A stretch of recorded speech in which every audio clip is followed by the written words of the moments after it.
Hi, I'm Gordon Murray, and you're listening to Beyond the Grid.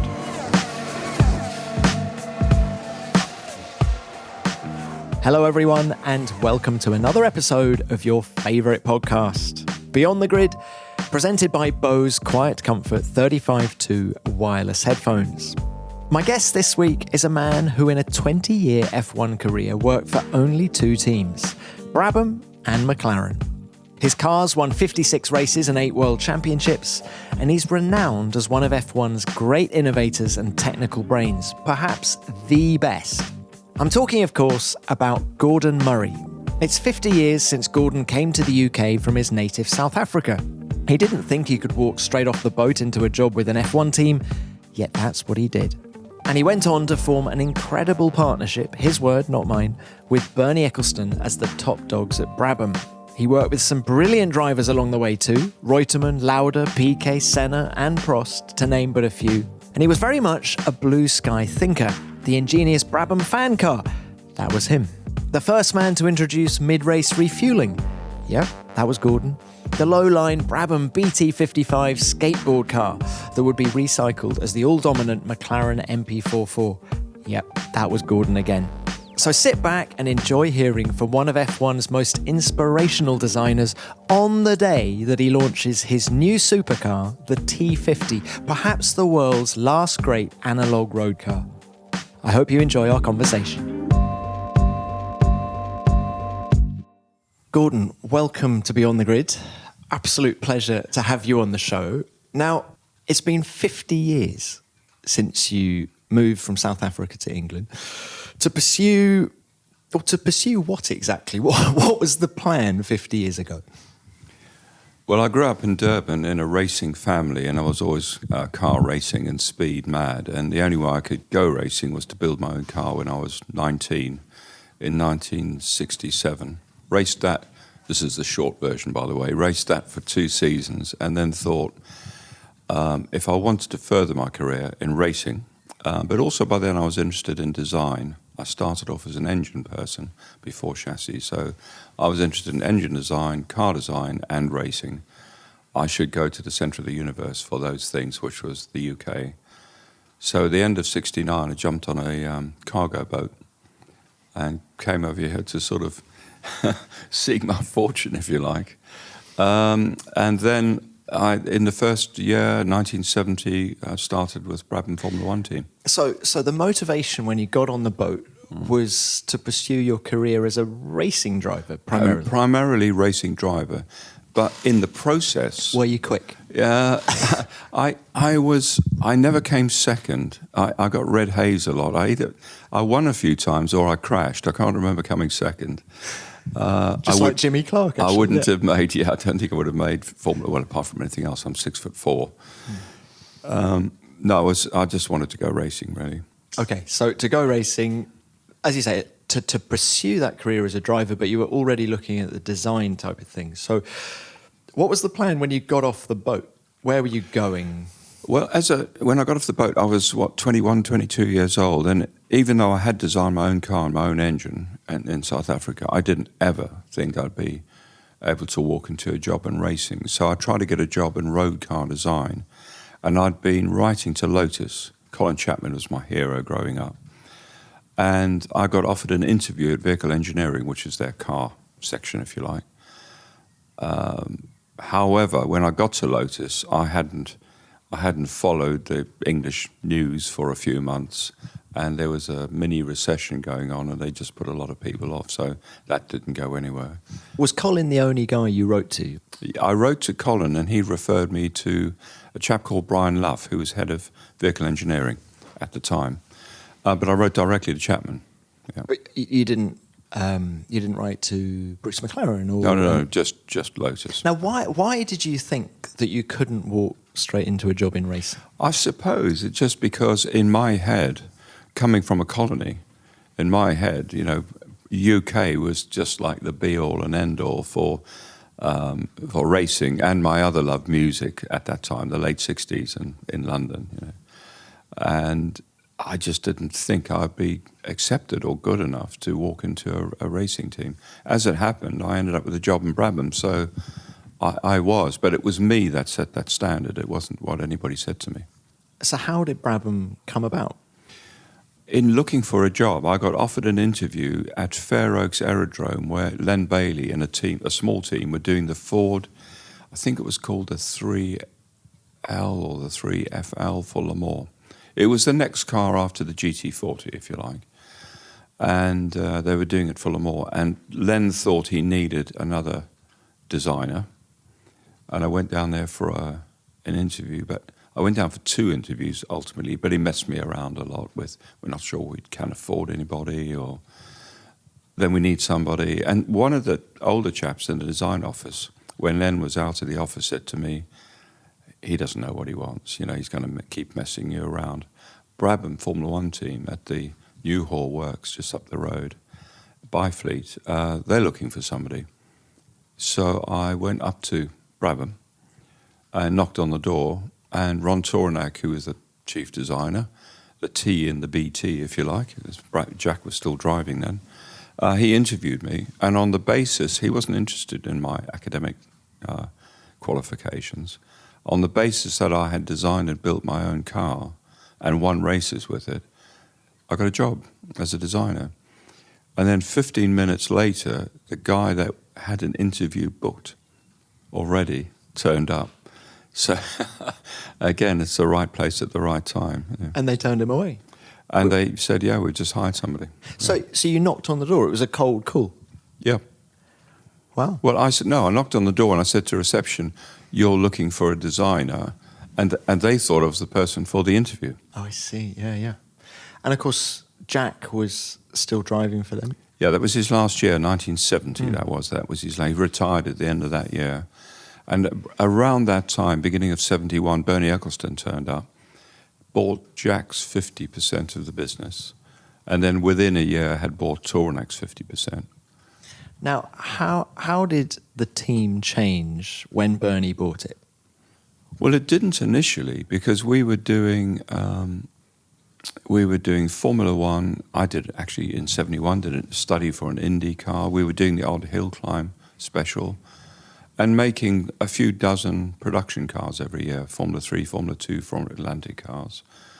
And when Bernie first turned up, that continued for a very short time on the production cars, but it became very obvious that Bernie's real passion was with Formula One. And we stopped all the other activities and turned. So it was during 71, I suppose, where the change happened. I can't remember when I think the last production Formula 2 car was 71. And this was the moment when you thought, Gordon Murray, racing driver isn't going to happen, I'll concentrate on the drawing board. No. I wanted to do both. But I had no money again. Sorry to interrupt. Was Jack Brabham quite an inspiration as a sort of... He was a lovely man. But he driver, he made his own cars. Did you envisage that kind of future for yourself? Not really, because I knew by then I would never be good enough for Formula One, and I was the wrong size anyway.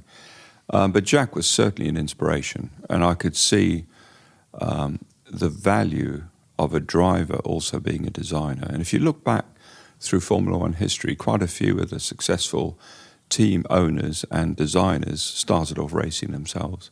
I think you get a better understanding. So I wanted to do both. I wanted to design, but I still had this desperate desire to go racing. But I had no money. So I looked around, and the only thing that looked fascinating to me was Formula 750, which used a little Reliant 750 engine. And although you were very tied down to the expensive bits like the powertrain, the chassis, the regs were very, very open, and that appealed to me. And I started building a Formula 750 racing car to go racing myself. Extraordinary. So you're at Brabham, end of 71, Bernie comes in and pretty quickly sacks everybody as far as I can make out, yes. Except for you. What was it about you? What was about this halo that you obviously had over you in Bernie's eyes? What was it? What did he see in you, do you think? I've asked Bernie directly, and he makes several different comments and jokes about it, and I really to this day don't know It could have been that around that time I had an offer from the Pedrizzani brothers in Italy to come and design them a completely new Formula One car. They had a flat 12 engine, which was a sort of a Ferrari copy. And they were going to fly me out to Italy, double my salary, and bring me home when I needed to come home, and get me a house. And I don't know whether Bernie found out about that or not. Did you tell him? I didn't tell him, no. But to complicate things further, at exactly the same time, this chap called Alain de Cadenet approached me to do a Le Mans car, a 3-litre prototype to try and win Le Mans. And because it was a bit of a mess at the time, and nobody really knew if Bernie had bought the place, there was no communication really to speak of, I decided to leave Brabham and go with Alan and do this car. And very shortly after that, Bernie said, I fired everybody else, and you're it. I want a brand new Formula One car for next year. So I had the Pedrizzani stuff hanging around. I had the de Cadenet car, and Bernie's offer of promotion. So I decided the Brabham thing sounded really good because I could get to I turned Pedrizzani down. And I stayed at Brabham and got to do my first full car for the 73 season. That's an extraordinary amount of responsibility for a guy in his early 20s with very little experience. Yeah. I know, it's terrifying. I mean, and then, so I was chief designer suddenly, and within 2 years of that, I was technical director and running the business, hiring and firing people, and totally responsible for everything technical in the business. And that, I was then, 25 or 26? And looking back now, I should have been terrified, really. But I wasn't, so it must have been self-belief, I suppose. How interested was Bernie in Brabham? Or from the outset, do you think it was just a tool with which he could wrench control of Formula One? Do you think he always had that ulterior motive? I don't believe he did. I believe Bernie's a racer. I mean, he raced himself, in the 500 Coopers and that sort of stuff. He's always been a racer. I think he bought, was it the Connaught team at one point? He tried to own a team before. I think it was Connaught's. And he just wanted a Formula One team. But Formula One was in such a mess, it was literally on its knees. I mean, if you were lucky, I think we had Goodyear sponsorship, and it was probably just tyres. and Formula One was really on its knees. And I think it was pretty, within the first 2 years, let's say, Bernie started looking at Formula One as an opportunity. But I truly believe he bought Brabham just because he wanted to own a team and have a Formula One team. And tell us a little bit about what you had around you at that time in 73. I mean, Mercedes, for example, I think they're a team of 1,000 people now. Yeah, they've just cracked 1,000, I think, yeah. How big was Brabham in 73, and who was there helping you? Okay, we had, after the readjustment with Bernie, we had 17 people in the company when I did my first car. And one of them was the receptionist, Jenny. Kathy was the accountant. And then we had Ian, the van driver. So there were 14 people in this little shed next to the canal on the New Hall Works. And they included everybody in the workshop, the racing mechanics, the guys that built the cars back home, 14 people. And at that stage, I was the only person in the design office, so I literally did every single drawing of the car and sorted out testing and packing spares for the Grand Prix. And when we got to the Grand Prix, I had to engineer both cars and the T car, the spare car. So if both drivers came in together, one had to queue up to talk to me. I mean, looking back, it was ridiculous, really. But no wind tunnels. It was all just... No, not in those days, no. So where did you get your inspiration from? I did mechanical engineering, and I've always been interested in aerodynamics, always. And a lot of aerodynamics is really sort of seat of the pants and knowledge stuff. And you get a feel for... You get some people that understand air and some people that don't. And I happen to be one of the ones that really loved it and understood it. And we did a few tests at Grand Prix circuits with wool tufts on the car to see where the air was separating and where we had laminar flow and stuff like that. Wool tuft being sort of a bit like Flovis that we use today. Yeah, it's Flovis, yeah. And we used to use Flovis as well. We had a liquid that we used to pour on top and underneath the car. Mechanics hated it. Did you always subscribe to a good car? A fast car can be a beautiful car as well? Well, I'm unusual as an engineer because I started in art, actually, at school.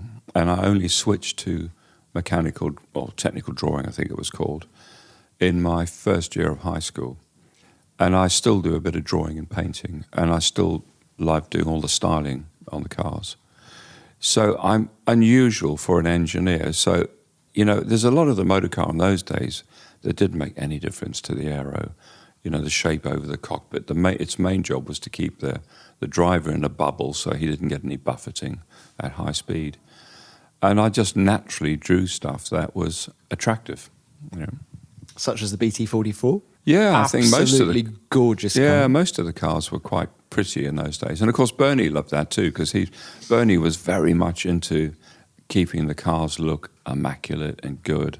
And he did a lot of work on the sort of colour schemes on the cars. Livery. So he did meddle. I mean, livery. You were in charge of the day-to-day running. He never ever meddled in the mechanical side of the car, but he was very, very heavily into how the cars looked. So all the liveries we had, he had a big hand in all that. And he was the money guy. Yes, I mean he was the one that went out and kept us afloat, if you like, and paid you the big bucks. Yeah. Yes, I wish. Now, Gordon, which car of your 17 seasons is your favourite?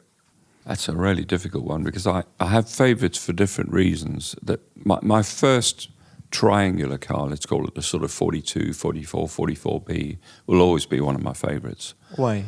I just think it was the purest. Cars were quite messy in those days, engineering-wise, and aesthetics, actually. And it was just one of the purest, simplest motor cars. It had a lot of firsts, engineering firsts, like attaching the suspension directly to the back of the engine, for which nobody had done before. It had pull rod suspension or rod-operated rising rate suspension, which every car on the planet had now, and stuff like that. It was the first car to move a lot of fuel back behind the driver and push the driver forward. Aerodynamically, it was very, very different. Even had a sort of a crude underbody ground effect system on it in 74. So for those reasons, that's probably my overall favourite. However, I do think back very fondly on a couple of others. The BT49, which we ran for 3 seasons and made 18 of them, was again a very simple, effective, high-speed tool. The fan car was fun. We'll talk about the fan car. And the other favourite was probably the pit stop car, the BMW, the arrow-shaped car, because again, it was so unconventional. You were so innovative. I mean, I would just love to explore a little more where these ideas came from. Did you seek inspiration from aeroplanes, or I think it's the innovation comes from 2 different areas. I think if you're naturally, you had the designers and engineers, if you like, in Formula One in the 70s and 80s definitely fell into 2 camps. You were either revolutionary or evolutionary, and the evolutionary guys made really solid, good cars, and they just made things slightly better, and they did a lot of looking at what other people were doing. The revolutionary stuff, like Chapman, if you like, and I was definitely out of that mould, was I don't like what everybody's doing. Let's read the rules again and let's see how we can have the unfair advantage. Where can we make the car? How can we make it be much better, not just slightly better? And that's I've not just racing. I've been like that all my life. I still am. Which is why when the F1 road car came out, it was revolutionary, if you like. Well, while we're talking about reading the rules, I think this brings us on nicely to the fan car. Can you just explain in layman's terms how it worked and why it was so effective? Okay, I think you need to start with the fan car. You need to start why we had to do it, because that was more of a necessity than a sort of a brainstorm in isolation, if you like. Because Lotus in 77 actually, had discovered ground effect with what they called wing cars, where the whole side of the motor car, on each side of the monocoque, was a wing profile, but upside down, and that interacted with the ground to give us ground effect. And for that to be effective, the bit where the air starts expanding towards the rear of the car, which we call the diffuser, had to be as wide and as big as possible. And with a little V8 or a V12, that was quite easy. Our flat 12 Alpha was very big and very wide, and it stuck into that area. So I could see us in 78 being annihilated by not just Lotus, but all the other wing cars. So I had to come up with a way of matching their downforce or bettering it some other way. And I read the regs and found a loophole, and that was the fan car. So the way it worked was quite crude, really. It was just a vacuum cleaner. So it had peripheral skirts and an 18-inch fan on the back, and it literally sucked itself onto the ground. So standing still, you could plug it on the ceiling with the engine running, and it would stay there. How many revs would you need to do that? You needed 11,000 engine revs, which was 7,900 fan revs. And it would literally stick on the ceiling. So your interpretation of the rules, how was that legal? That was pretty simple, actually. It was Article 3.7 in the FIA Yellow Book. And it said quite simply, if something's primary purpose was to have an aerodynamic effect on the car, it had to remain stationary relative to the sprung mass, which is, in other words, the chassis without the wheels. So you couldn't have anything moving. And it was written to stop people having movable aerofoils from the 60s when they were falling apart and falling off the car. People had movable foils. That's why it was written. So I just went to a lawyer and I said, what does primary purpose mean? And he said, how many purposes do you have? And I said, 2. And he said, well, primary is then more than 50%. So I made sure the fan sucked more than 50% through a horizontally mounted radiator for cooling, and less than 50% sucked the car into the ground. Never pretended the fan didn't suck the car down. It was just primary, its primary function. And they had to let us race. What did the drivers, Watson and Lauda, say about it? Well, did they have to completely start again? They had to rethink completely the way they drove the car. And even Nicky took quite a while to get used to it, if you like, because you could have a corner entry speed that was, on a third or fourth gear corner, 30 miles an hour faster than the conventional car. But you had to keep the engine revs up because the fan suction was slave to the engine revs. So normally, typically going into a corner, you change down a gear and you come in at around maximum torque, 2/3 of the rev range maybe, hit the apex and you feed the power back on and you get your maximum push out of the corner. So you selected your gear ratios at every different circuit for that scenario. With the fan car, we used to gear the car much lower. So you go into the corner at maximum revs already, but then you don't accelerate. You just hold those revs through the corner to get the maximum suction. And then once you're out of the corner, you change up a gear. And but going in much faster than you thought you could ever go around the corner took a lot of getting used to. So you say it took Nicky a while. How long? Because there's an element we of tested blind with faith, John. John Watson was out of drive with John and Nicky. We tested several times, actually. Initially at Bolocco, at the private test track down at near Milan, Alfa Romeo. And then at Brands Hatch, we took the circuit privately. And we did most of the testing at Brands. So going into Paddock Bend, 30 miles an hour too quick, took quite a bit of courage. Yeah. Wow. What a great story. And you then go to Sweden and Lauda, it does what it says on the tin, doesn't it? Yep. It dominates the race. Just through a high-speed corner, I suppose the advantage over a Lotus was obviously much smaller. Yes, it was, except you could still have a higher entry speed because we had conventional wings as well. But the advantage was much more in the medium speed and low speed corners, yeah. And did Goodyear have to produce special tyres for you because the extra loading? No, we didn't have time for that, no. Okay. I think we ran them at a higher pressure, that's all. So, when Bernie volunteers to not race the car again after Sweden, I mean, just talk us through that process. I was pretty miffed, as you can imagine, because we got a letter. They sealed the car and the truck, and it was the CSI, who were the technical body for the FIA in those days. And they came to the Chessington Works, and they brought an anemometer, and they measured the total fan flow, and they measured the flow through the radiator. And I think they actually got more than my design. I think they got something like 60% through the radiator. So I got a letter from them stating that we could run the car till the end of the season, and then they would change the regulation. Because I already had BT47 on the drawing board with 2 fans and variable pitch blades. I can't imagine the performance you'd have got. Yeah, but Chapman could see this. Colin was quite a feisty guy, and he could see his championship with Andretti slipping away because every race we finished, we would have won easily.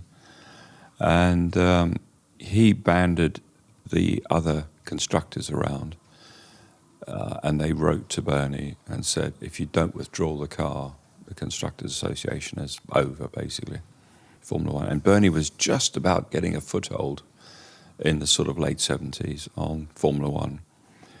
And so Bernie came to me and said, what do you think about withdrawing the car? And you can understand, as the designer, I could see our championship disappearing. So, was he open to? I'm guessing that you said no. Please, can we keep racing it? And was he open to that in any way? Or? No, I could see the bigger picture. I've been through the doldrums in 72, 73, 74, and I could see Formula One collapsing. And Bernie was already doing a lot of good, so I could see the bigger picture. And then didn't you go? Was it the French Grand Prix next?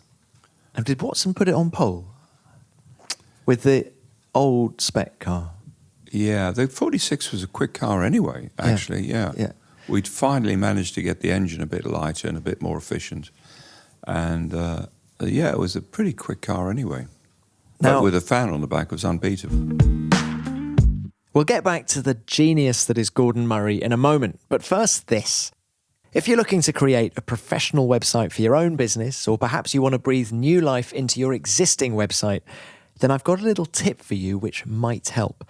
Wix is the most technologically advanced website building platform available, so it's no wonder 140 million people currently use it for their own websites. Wix can cater for all your needs. If you're starting your website from scratch or refreshing an existing project, it gives you a choice from over 500 stunning templates, so you have the freedom of complete creative control in whatever it is you want to achieve, which is very important for any brand, no matter what stage you're at in your online journey.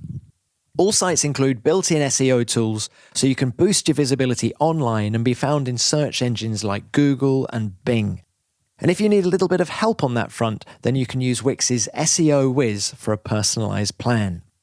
And you can get started now by going to Wix.com. That's Wix, Wix.com/podcast to get 10% off. That's Wix.com/podcast to get 10% off. Now let's get back to Gordon.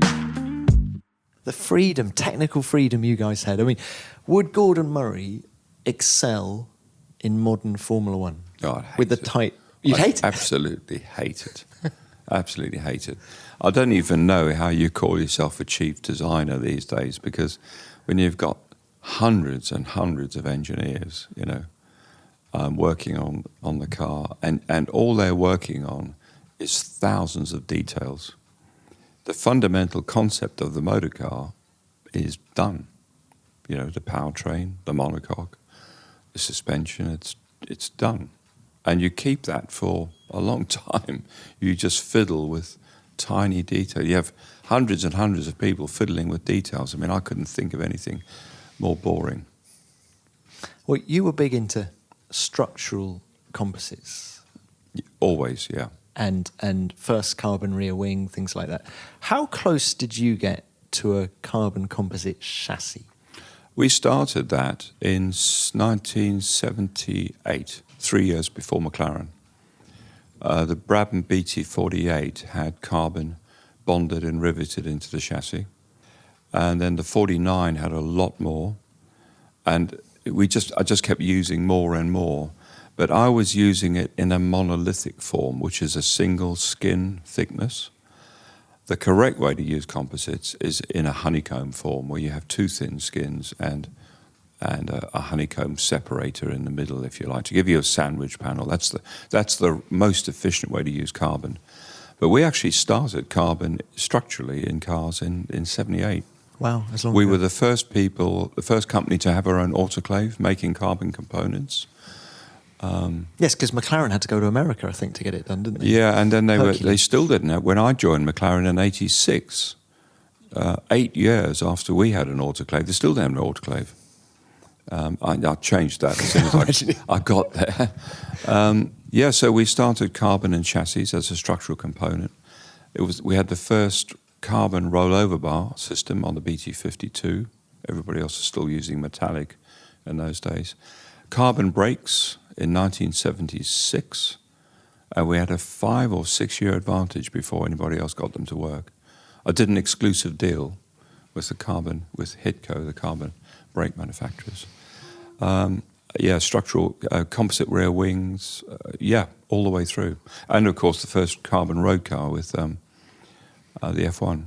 We'll come on to that. Before we leave the Brabham era behind, let's talk about refueling. Was that a lightning bolt moment for you? That really was. Just talk us through it's one of these things in life where you can't believe nobody's done it because it's a schoolboy sum. You know, we all knew when you filled the car up with fuel, you went slower. It's, weight counts against you. It's not just acceleration and braking, it's cornering, it's tire degradation, it's everything, And it was roughly 1 second a lap. I think 100 pounds of weight was 1 second a lap. Or 1 pound.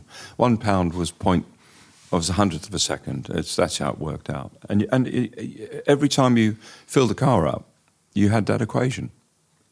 That worked against you. And, I don't know why nobody, including me, had sat down before and gone, there's nothing. We've always had pit stops at Formula One, but there's not a rule against having strategic pit stops. And the pit stops in the past have been because there was something wrong with the car. In the 50s, they changed drivers in the middle of a race, or the tyres went off, or whatever. So I did a very quick calculation, and it showed that if we didn't lose more than 26 seconds slowing down, changing the tyres, putting the fuel in, and going out again, we would win every race. So then it was a matter of doing a lot of research and design work into new wheel nuts, trap nuts in the wheels, air guns, air jacks on the car, pneumatic jacks on the car, and how you get 30 gallons of fuel in 3 seconds. Now, as you say, you've been aware of it for years. Everybody had. Can you remember the moment? I can. What I were can. you doing? It was literally a bath or a shower moment. I was just going through the sum in my head and at home, and just thinking, well, hold on a minute. I'm sure. Let me go back to the rule book and just see.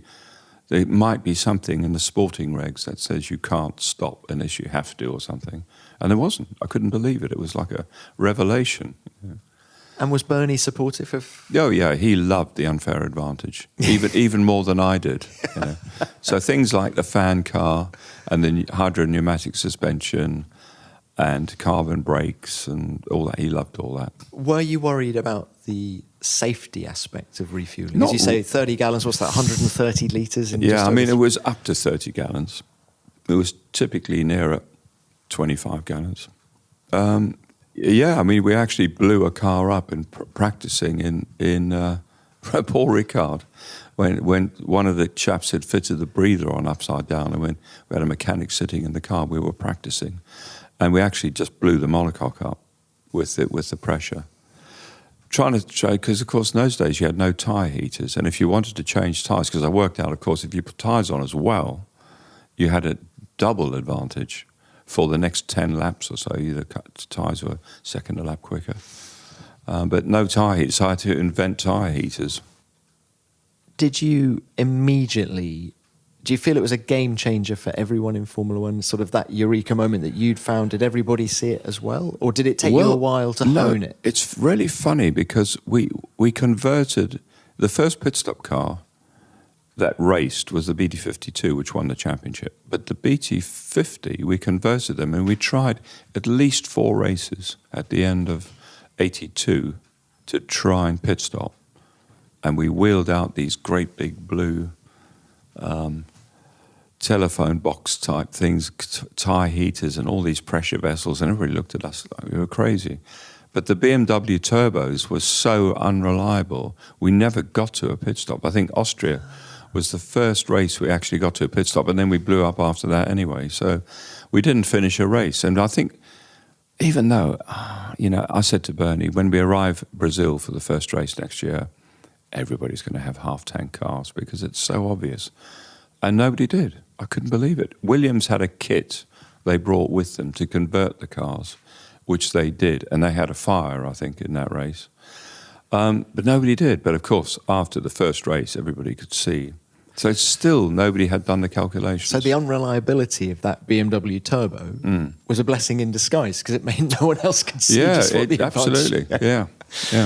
Can we just talk drivers? Best driver you worked with at Brabham? I think the quickest was Ayrton Senna.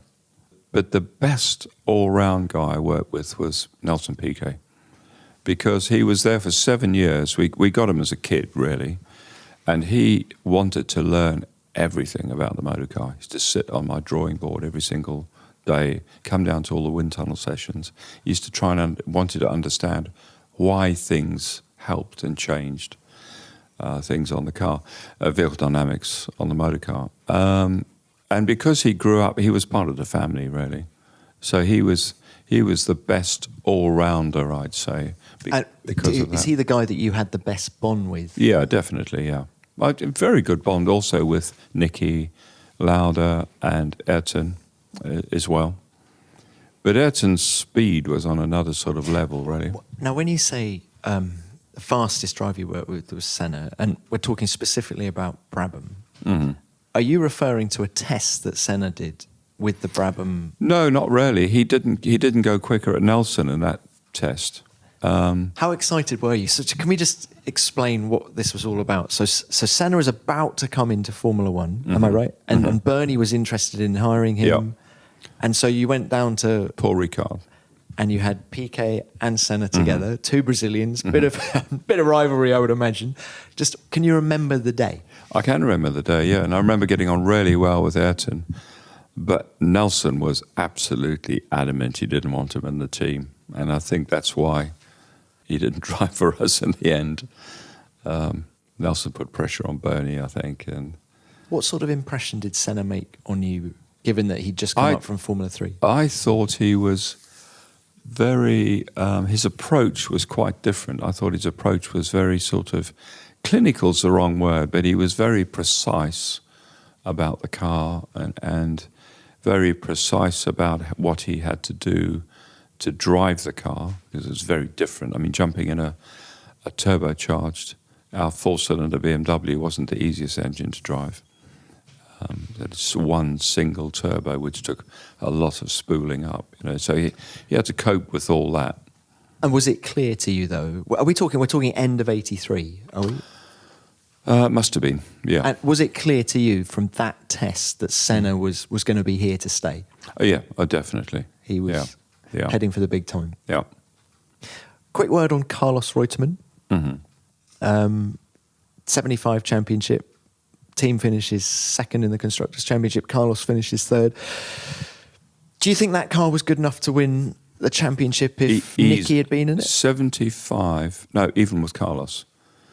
Carlos, he was a brilliant driver. I tell you, he really was. But he had circuits he liked and circuits he didn't like, and he had days he liked and days he didn't like. So he wasn't the most consistent. But when he was on form in the 44 on a high-speed circuit, he was pretty much unbeatable, absolutely unbeatable. And we got on very, very well. I had a great relationship with Carlos. He was passionate about his racing. Quite an emotional driver? He was, yeah. And could you tell from the moment you saw him in the morning what kind of a day you were going to have? Yes, you could. You could. And anything you could do to change that? No. You couldn't, actually. He had this sort of set thing in his head about, today I'm not quicker than Denny, or I'm not quicker than somebody else, and he'd get up to that position in practice, and that's what he was happy with. Extraordinary, isn't it? Mm. Well, let's talk about the BT55 now. Low-line car. Mm-hmm. Talk us through the inspiration behind that. Well, that was, again, looking for the unfair advantage, because... Common theme. Yeah. All racing cars have this nasty bump in front of the rear wing, which is called the driver and the top of the engine, and the rollover system. And the rear airflow to the rear wing is heavily compromised. It doesn't matter how good the car is. Everybody has, some interference with the rear wing. We had a really bad situation on the BMW because it was a very tall four-cylinder engine, and the airbox stuck out of the side like the old Formula 2 and Formula 3 cars, four-cylinder cars. And the airbox made a lump on one side, which made the interference with the rear wing even worse. And I tried all sorts, if you look back through the evolution of the BT50 and the BT52, I tried all sorts of different shapes, even leaving the airbox out on the airstream or covering it with different shapes. And we could never really get it right. So I thought if I crank the engine over at 18 degrees, that puts the airbox vertically behind the driver's head. So that was the original idea. But then when I started drawing it and saw how low the engine was, I immediately thought, well, if I can get the driver's shoulders back down again, because over the years, in the 60s, it's nothing new. If you look at all the 1.5 litre Formula 1 cars from the 60s, they all had back angles of 35, 40 degrees where the drivers really, because the engine was so small, you didn't want the driver's shoulders in front of the engine for the flow and the frontal area. So I thought, I could get a double whammy here. We could get the airbox out of the airstream, but if I could get the driver laying down so the shoulders were in line with the engine again, we will have far less interference to the rear wing. So lift over drag ratio will be better, but also the frontal area will be better. And sure enough, when we looked in the wind tunnel, we had just a huge jump in lift over drag relative to the last year's car. So we knew the thing was going to be absolutely dynamite. What I hadn't worked out, and I didn't have enough time really, was that we had so much to do during that winter to make the engine work leaning over. The crankshaft was offset to one side of the car, wasn't on the centre line anymore. So I had to do a Z-drive gearbox to get the drive back into the middle for the differential. And I used Pete Wiseman, as always, to do my tricky transmissions. So David North, myself and Pete Wiseman were working like mad on this engine layout transmission, didn't pay too much attention to the rest of the car. And what I hadn't worked out is with the engine over at 18 degrees, it's also almost a boxer engine, really, if you think about it, the oil wouldn't drain back from the cylinder head in either right or left-hand corners. Can't remember which way the engine was leaning over now. And we had no development time. We just went to the first race. And the car was brilliant in a straight line, lots of downforce, but absolutely a disaster coming out of the corners where the oil was being thrashed around inside the engine. And the oil temperature just kept going up and up and up until it was off the scale. And of course, all we could do was just increase the size of the oil coolers and suffer that performance. And it took us most of the season to find out what the problem was. And even when we did, there wasn't really a solution. How much of an inspiration had, I don't know, the P34 Tyrrell or the six-wheel Williams, more to the point, that they tested at the end of 81 in terms of frontal area? Not really, because I didn't start with frontal area. I started with the frontal area was the secondary thing. It was the airbox in front of the wing. It was only when I literally put it on the drawing board and looked at it and thought, wow, we could get a huge lift-over drag advantage here. And we knew, even though the results were dire, we knew that aerodynamically the car was magic, absolute magic, Now, middle of that year, there was the crash with Elio De Angelis in testing at Paul Ricard. How did his death change your attitude towards Formula One? A lot. I never lost a driver before, and Elio was a good friend as well, and a lovely guy. I mean, he's a really lovely guy. So it was it wasn't just a motor racing loss; it was the loss of a friend as well.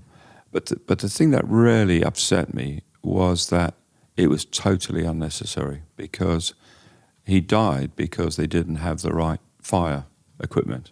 His injuries were a broken collarbone. That was it. And we got to the scene and we couldn't get close enough to the car. We tried to turn it back over. And when the fire truck arrived, they connected the hose blew off. So they couldn't use any of the foam inside the tank. And then they had 2 hand extinguishers, and when those were done, that was it. So I actually, because they didn't have the same standards as they do now, when you go testing, it was all done on the low cost, sort of in low cost mode, and you didn't have the same from the point of view of rescue services or doctors or whatever. And it was the final straw for me. I was already getting a bit disillusioned. Been in Formula One for 17 years. Bernie was losing interest in the team. He could see the bigger picture with Formula One. We'd lost Nelson Piquet.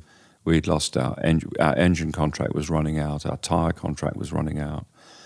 And then the Elio crash, which was so unnecessary. The result was so unnecessary. And that was like the final straw for me, really. You say you were getting disillusioned with F1 prior to that accident. What, travel? Yeah, travel was some of it, but mainly with Brabham, because we just weren't investing in the future anymore. It was like Bernie quite rightly had his eye on the bigger prize, which was the Formula One itself, and we'd run the team for so many years together, 14, 15 years, whatever it was, and I think it was all just wearing a bit thin for him and for me. And were you looking elsewhere, or were you thinking, I've done my time? No, I thought after all those years of travelling, I mean, the first 11 years in Formula One, I had 3 weeks holiday total. So it really is, all or nothing. Was all or nothing, I should say. So I'd had enough, and I was looking perhaps to start a consultancy, and I was already thinking about doing a road sports car. Well, I suppose let's come on to Mclaren. How hard did Ron Dennis have to push to get you? A lot. A lot, because I had... How persuasive is Ron Dennis? I had convinced myself that I had enough of Formula One. And also the regulations were starting to get a little bit tighter, and there was less freedom to do stuff. And I just had enough, as you say, the travel, living out of a suitcase and things like that. But Ron he had a big problem. And one thing Ron is he's pretty astute. He knows to win you need certain things. And he just lost John Barnard to Ferrari. And he didn't have anybody in the company that had designed a complete car before, or run the team, if you like. So he was very persuasive. And ultimately, the only way he got me is I said I didn't ask for any more money. I was quite happy with the financial side. I just wanted to leave after 3 years. I said, I'll do it for 3 seasons, and that's it. That has to be it. I'm not doing any more than 3. And and that's what I signed up for, really. How much of your motivation to go to McLaren was to see the BT55 design concept sort of achieve its potential? That was a big chunk of it, because I knew the current engines were going out, and the Honda engine was going to be this tiny little V6. And I had a quick look even before I went there, and I thought we could probably get the frontal area down to pretty much what the 55 was. And it's a bit like the pit stop thing again. Because we had the failures in the pit stop, nobody really noticed it. And the 55, because it was such rubbish from the point of view of results, nobody really worked out that it was a very quick car. Of course, we all knew in the company it was a quick car. So that was a big part of the motivation. I thought if we could get it anywhere near as low as the 55, as it turned out, we got it almost down to 55 frontal area. Similarities between Ron Dennis and Bernie Ecclestone? Oh, as your boss? Well, I never saw either of them as a boss, really. I saw them as Bernie was more like a partner. And the similarity was, and this was the clever bit, they both let me have total freedom. Not just with the car design, but with running the technical side of the business.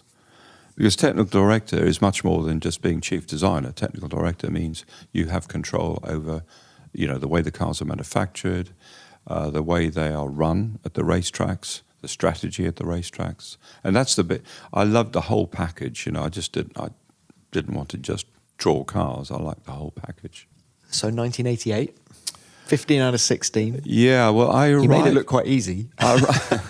But I arrived there, and the car for 87 with the TAG Porsche engine had already been designed. And it was really just a rehash of John's fantastic MP41, that was so successful, 80, 81 or whenever it was, hadn't really changed much. It was more an evolutionary thing. And it would probably, by 86, run its course. And the team that were there, that sort of took over from John, had already done a rehash of that car again. And it was getting a little bit long in the tooth, I think, which is why it wasn't terribly successful. I arrived too late to have any real input. I did some tiny stuff, but it was detail on that car. I wouldn't call it one of my cars at all. But what I did have was a completely clean sheet of paper to look at the other cars we had to do going forward, because there was the normally aspirated car after the Honda car as well. So, yeah, I clean sheet of paper. And whenever, it's terrifyingly effective whenever you get a clean sheet of paper for a car. And at Brabham, because we kept changing engines, I seem to have a clean sheet of paper a lot. Bernie was always throwing these engine changes at me. And this was, I looked at the V6, wasn't quite low enough. The thing that really disappointed me when I got to McLaren, it wasn't quite low enough to get down to the 55 frontal area.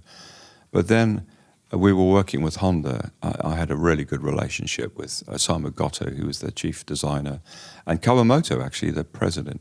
Really good relationship with those guys and the team. And we came out with a smaller clutch, or the clutch manufacturer came out with a slightly smaller diameter clutch. And Honda immediately jumped on it, because I've been pushing them to try and get the engine lower, and lowered the crankshaft height just before we were due to use the engine. So we got it down to, I never worked out the frontal area, but it must have been very similar to the 55. We'll get back to Gordon shortly. Now, what if Harry's razors had existed in the 1970s? Would Gordon Murray have shaved off his trademark moustache? Who knows? But what I do know is that many of you have been taking my advice and snapping up a Harry's razor. Our listeners must have faces as smooth as a Formula One slick tyre. And if you haven't, then here's a little reminder that Harry's have a special offer for Beyond the Grid listeners, offering a trial set for just £3.95. All you have to do is go to harrys.com/F1 podcast. These trial sets are fantastic and the perfect way to test out if Harry's is right for you. Just enter your details online and you'll get a neat little package delivered to your door with all you need to get going, including a weighted ergonomic handle, ensuring maximum comfort and grip while you shave, and 5 precision-engineered blades with a lubricating strip and a trimmer blade. Harry's also throw in a foaming shave gel, which feels really good on your skin, and a handy little travel blade cover to protect your kit that just slots straight on. All that for £3.95, high-quality blades for half the price of other brands out there. Get started shaving with Harry's today by claiming your trial set for just £3.95. Please support our podcast and get your trial set delivered to you, including a razor handle 5-blade cartridge, foaming shave gel, and travel blade cover by going to harrys.com/podcast right now. That's harrys.com/F1 podcast. Now let's get back to the legendary mustachioed Gordon Murray.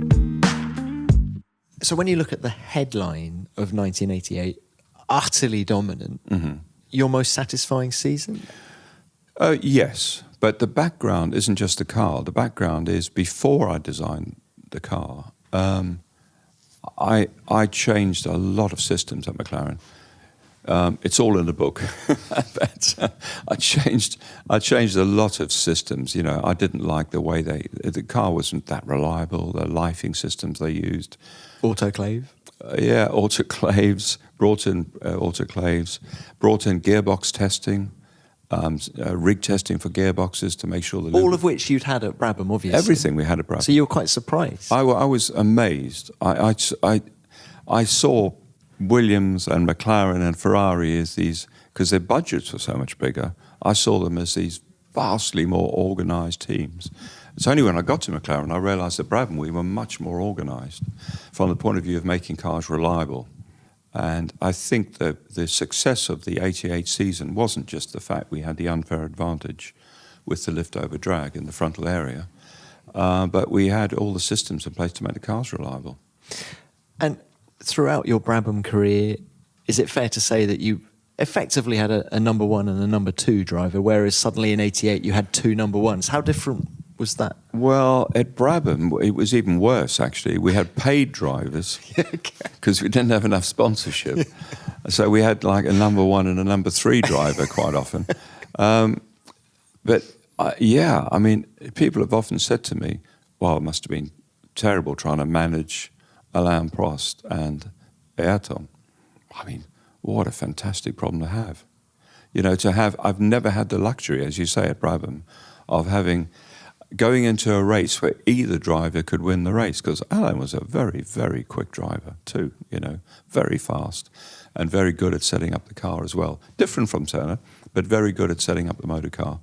And, you know, to go to every race and just going, don't care who wins.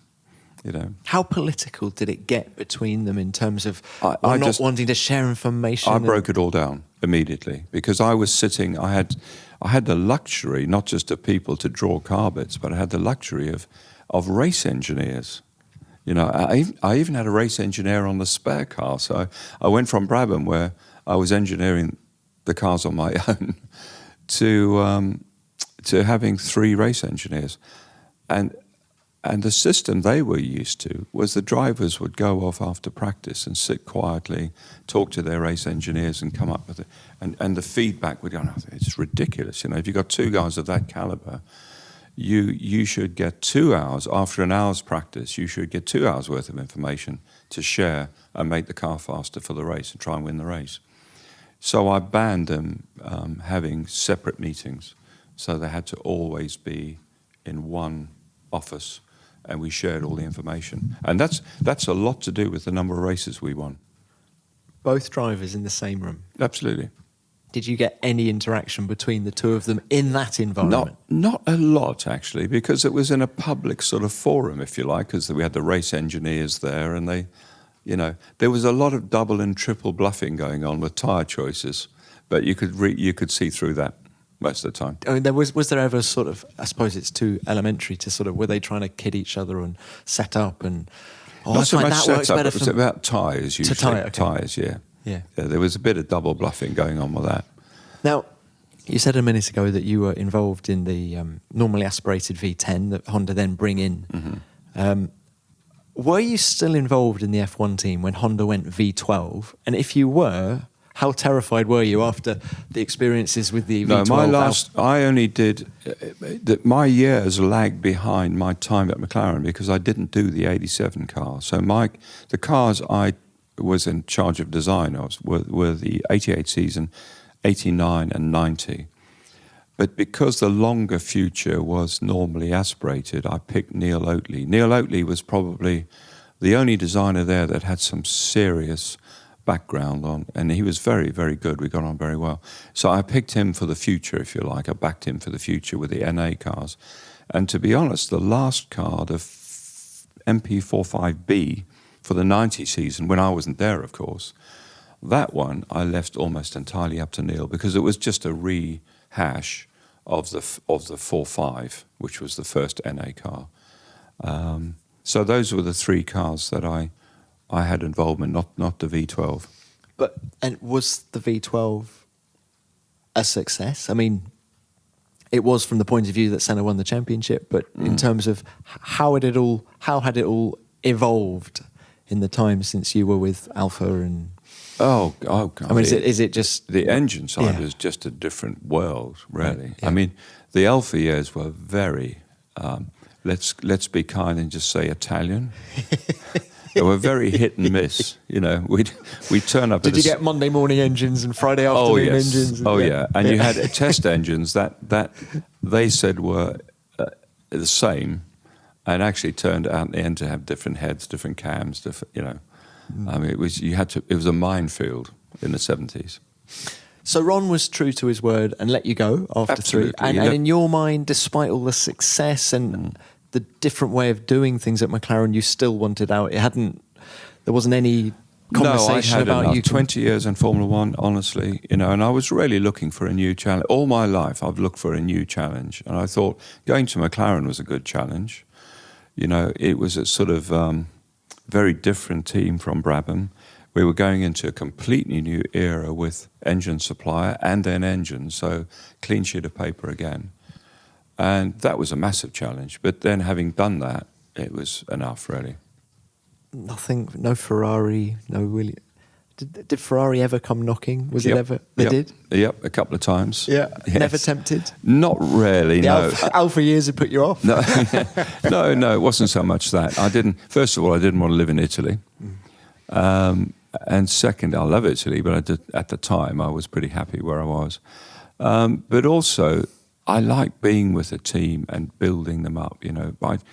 I had an offer from McLaren before John hired Barnard. Actually, Ron tried to get me out of Brabham, but we were just starting to look good in the late 70s, and I could see us winning a championship if I worked at it and stayed at it. And Nelson had just joined us. So I refused that then, turned that down then. So I like being with the team and building it up. I don't like chopping and changing, really. So when did the McLaren F1 road car project sort of raise its head, and was it sort of Ron's way of keeping you in the fold? I think there was an element of that.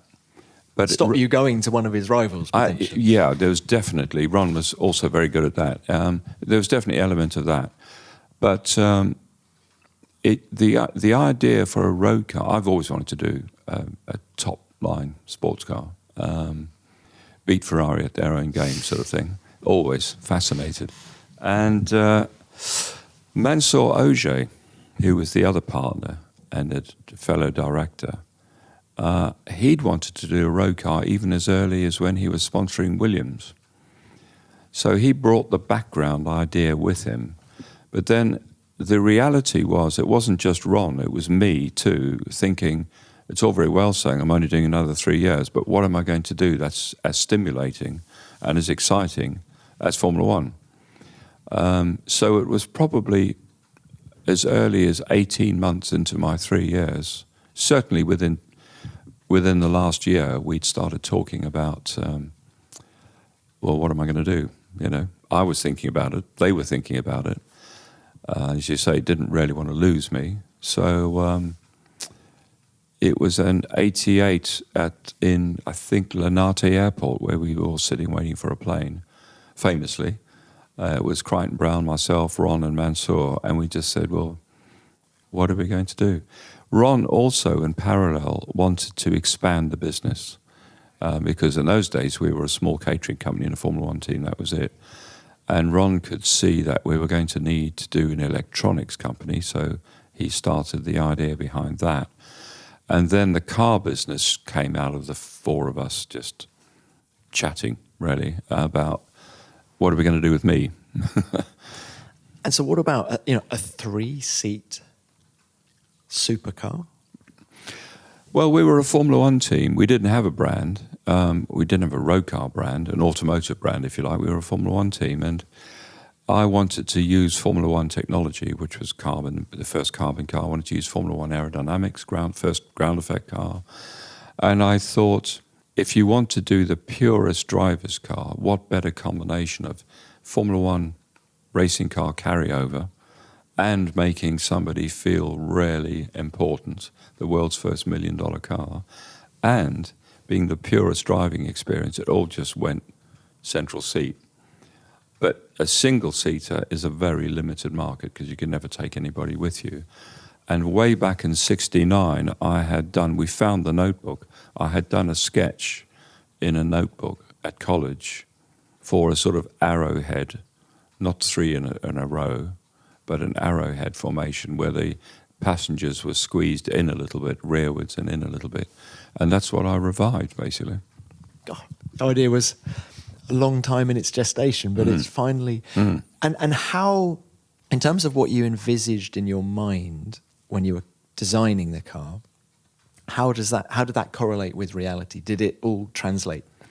Pretty much, yeah. I mean, there was a lot of new technology which was actually grinding through that bit of it, how you get the carbon body and the carbon chassis and that sort of stuff. First carbon clutch as well. But from a conceptual point of view, it pretty much stayed from, if you look at the early sketches of the F1, it didn't change much. Yeah. And then, how many did you produce? 100. Only 100. You like the idea of producing limited edition supercars, don't you, Gordon? I do. The 100 cars then is because we couldn't sell anymore, basically, and we were losing money on every one. So it was, I think... Isn't that extraordinary to think now, because they're worth significant amounts more than... But in those days, you have to look, we just entered a recession, a huge recession at the end of the 80s. And it was the world's first $1 million car. And we were an unknown brand, really. We probably could have sold 150 if we'd soldiered on. But as I say, we were losing money on the cars. It's only when we went racing that we made money. So when you won Le Mans with that car, was that one of your most satisfying victories? Definitely. Probably the most, in motorsport, the most. Ahead of anything you did? Out of anything I've done, yeah. Why? Just to design a car for the road without racing in mind at all. Because if you look at the F1, it's more of a GT car, really. It was the only supercar of its time to have proper luggage space. And it had air conditioning and a sound system and, all the luxurious things. Overdrive, top gear for cruising and all sorts of GT type stuff. And then to take a car like that, where racing hadn't even crossed my mind, I wanted to focus on doing a good road car. To take that to Le Mans and win outright, and come first, third, fourth, and fifth, and first, second, and third in your class, was just beyond a dream, really. Your most satisfying win. What did Ron Dennis make of the Le Mans win? I think Ron was much more concerned at the time that the other teams, quite incorrectly, saw us as a works team. Couldn't have been further from the truth, because it was a very late entry for a Japanese chap who wanted to have a car at Le Mans. And it was our old test hack that we had already done a 24-hour test with, that we rebuilt quickly for this Japanese guy. And I think Ron was very concerned that the other teams who were paying for our services and had bought cars would see this as a works motor car, which it wasn't really. It seems you have achieved so much in 50 years. But it's not over, because I think the day of release of our little chat here, you've got another project. Yeah, I know. We're doing the most exciting. Well, this is the best design and engineering time of my life for sure, because the work that Gordon Murray Design has been doing for 12 years, changing the way we make road cars, is one thing, and that's we're working with companies all around the world on different types of motor car, latest technologies. But on top of that, we're announcing a supercar, which is going to be the natural successor to the Mclaren F1. And once again, just 100 cars and the latest technology and a clean sheet of paper. So that's very exciting too. Where have you improved the McLaren F1 with this T50? Everywhere. I actually play a game with some of the people that have bought the car. I say, look, this is better than the F1 in every single way. Not just components, but deliverables and targets. And so they go, well, it can't be, because that's still recognised as the best, engineered car, best driver's car, whatever, by some people. And so I go, okay, name something. Name an experience or a deliverable or a component, and I'll tell you exactly why it's better. And every single thing is better, because in 27 years, well, actually, if you include the design time, 30 years on, technology and systems and materials have moved on massively. So my toolbox and my toy box, if you like, is 3 times the size it was in 1990. And the car is just better in every way. And is there a plan to race it? I'd love to race it. How, like you say, that the F1 was just a road car in your mind and you hadn't planned to race it. Have you had racing in the back of your mind? No, this time I'm not designing it as a racing car, same thing. But having said that, if we had a chance to race it, just from an historic point of view, it would be fun to race it again. So we are already talking to the people that make the regs. Fantastic. How very exciting. Well, final thing, I'm sat here in your beautiful offices in Surrey, and I have this book, One Formula, 50 Years of Car Design, sat in front of me. Look, I mean, I've had a look. It seems the autobiography of Gordon Murray, but is that how you see it? Not really. No, it started off as a project. The biography or autobiography will have to include all my other interests, and there are loads. And that would run to probably 10 volumes. It was difficult to keep this one down to 2 volumes. I think we got up to volume 6 at one point. It is autobiographical in the beginning, and there are anecdotal things all the way through. So it is partially, I would say, biographical. But it's fundamentally the story of 85 car designs in 50 years. And the trouble with doing the book was I keep everything. So the book is full of sketches, notes, drawings, and the background. And the One Formula is a bit of a play on, obviously, Formula One, but it's much more about the way I design cars, always striving for lightweight and striving for engineering perfection. And that's what comes across in the book, because there's so much background work on the story behind the car, not just pictures of the car. So the difficulty in doing the book was trying to sort out what to include and what to leave out, because I just had so much stuff. And you say you've got loads of other interests. Just very briefly, what are the other books going to be about? Well, my head of heritage has got a list of 28, and they include things like, obviously, music. Bob Dylan specifically, I could do a book on. Was he one of your heroes? Absolutely. Right, Chapman and Dylan, yeah. I have a T-shirt collection of around 1,000 shirts, which is going to be a fascinating book, because there's a background to virtually every shirt, where it came from, why I bought it. Some of them are racing, some of them are cities, some of them are restaurants from all around the world. I do remember looking at sort of when your Brabham era. I don't suppose Ron was into your T-shirts quite so much. Probably not. But it was, what's Gordon going to wear at this race? Yeah. And things like fine wine, house design.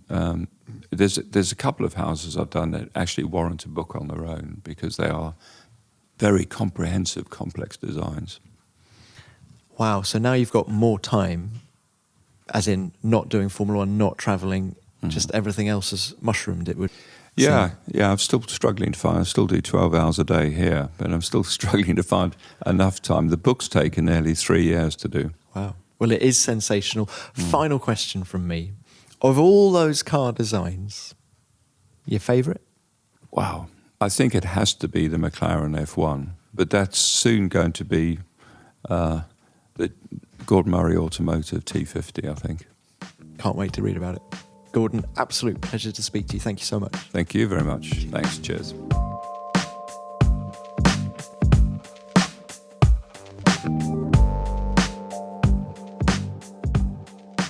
What a treasure trove of stories. Few people in history have crammed as much into 20 years of F1 as Gordon, and few have created such a stir with their designs and innovations. The Brabham fan car, genius. The introduction of refueling was audacious just for its simplicity.